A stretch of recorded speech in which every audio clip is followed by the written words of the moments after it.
Hi കൂട്ടുകാരെ, ഞാൻ ഫുഡിയോൺ chair. ഇന്ന് ഞാൻ കഴിക്കാൻ പോകുന്ന ഫുഡ് റാഗി പാൻ കേക്ക്. ഈ വീട്ടുകാർ എനിക്ക് 3 നേരം റാഗി തന്നെയാണ് തരുന്നത്. ഓരോ നേരവും അതിന്റെ പേര് മാറ്റി എന്നെ പറ്റിക്കുന്നത് മാത്രം. ഈ വീട്ടുകാരുടെ അടുത്തൊന്ന് പറഞ്ഞ് മനസ്സിലാക്കോ, എന്റെ വയറ് റാഗി നിറയ്ക്കുന്ന കവറല്ല, അതെന്റെ വയറാണെന്ന്. ഞാൻ എന്തൊക്കെ പറഞ്ഞാലും ഈ റാഗിക്ക് ഒരുപാട് നല്ല ഗുണങ്ങളുണ്ട്. എനിക്ക് അത്രയും ഗുണങ്ങളൊന്നും വേണ്ടാത്തതുകൊണ്ട് തന്നെ ഞാൻ അധികം കഴിക്കാറുമില്ല. ഞാനൊരു ദാനശീലായതുകൊണ്ട് തന്നെ ഞാൻ കഴിക്കുന്ന ഈ റാഗി പാൻ കേക്ക് എന്റെ പെറ്റായ ടോക്കിക്കും കൂടി കൊടുത്തു. അവക്ക് പോലും വേണ്ടാത്ത ഈ ഫുഡാണല്ലോ ദൈവമേ എന്നെ കൊണ്ട് ഈ വീട്ടുകാർ കഴിപ്പിക്കുന്നെന്ന് ഓർക്കുമ്പോ എനിക്കെന്തോ ഒരു ചെറിയ വിഷമം പോലെ. ഈ റാഗി എന്റെ അമ്മയ്ക്ക് സജസ്റ്റ് ചെയ്തത് കാട്ടാക്കടയുള്ള പ്രബുലചന്ദ്രൻ മാമന്റെ വൈഫാണ്.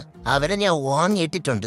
ഈ റാഗി പാൻ കേക്ക് ഒരു സ്റ്റിക്കിയാണ്, അതുകൊണ്ട് തന്നെ ഇതിന് വേറൊരു ഗുണം കൂടിയുണ്ട്. വീട്ടിൽ ഡബിൾ ടാപ്പ് സ്റ്റിക്കറിന് വരെ ഇത് യൂസ് ചെയ്യാം. ഇനി എന്റെ സമപ്രായക്കാരോട് എനിക്ക് പറയാനുള്ളത്, ദാ ഈ കാണുന്ന ചെയർ മേടിച്ചതിന് ശേഷമാണ് എന്റെ നാശം തുടങ്ങിയത്. ഒരുമാതിരി സെൻട്രൽ ജയിലിൽപ്പെട്ട അവസ്ഥയാണ്.